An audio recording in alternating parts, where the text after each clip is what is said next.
আজ ২৭শে July Malaysia calling ভিসার গুরুত্বপূর্ণ একটি আপডেট দেওয়ার জন্য এই ভিডিওটি। আমাদের প্রবাসী কল্যাণ ও বৈদেশিক কর্মসংস্থানের মন্ত্রী জনাব আরিফুল ইসলাম এবং সেই সাথে সাথে আমাদের প্রধানমন্ত্রী জনাব তারেক রহমানের উপদেষ্টা মাহাদি আমিন, দুইজন মন্ত্রী যাচ্ছেন মালয়েশিয়ায়। কিন্তু কেন যাচ্ছেন?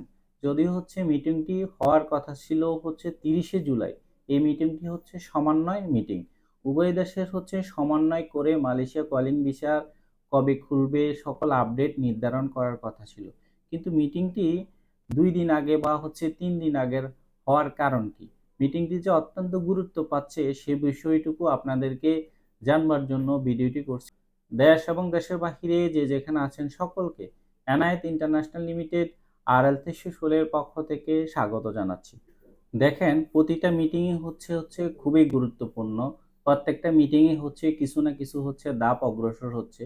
সেই তত্ত্বাবধায়ক সরকার থেকে শুরু করে এখন পর্যন্ত, যদিও আমরা আজকে ১ থেকে ২ বছর ধরে আমরা অপেক্ষা করে আসছি মালয়েশিয়া কলিং ভিসা কবে নাগাদ খুলতে যাচ্ছে।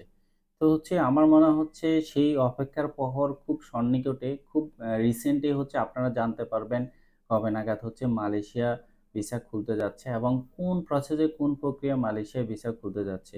এই মিটিংটা অত্যন্ত গুরুত্ব পাবে এবং কিছু কিছু বিষয় একদম উন্মুক্ত এবং স্বচ্ছ হবে।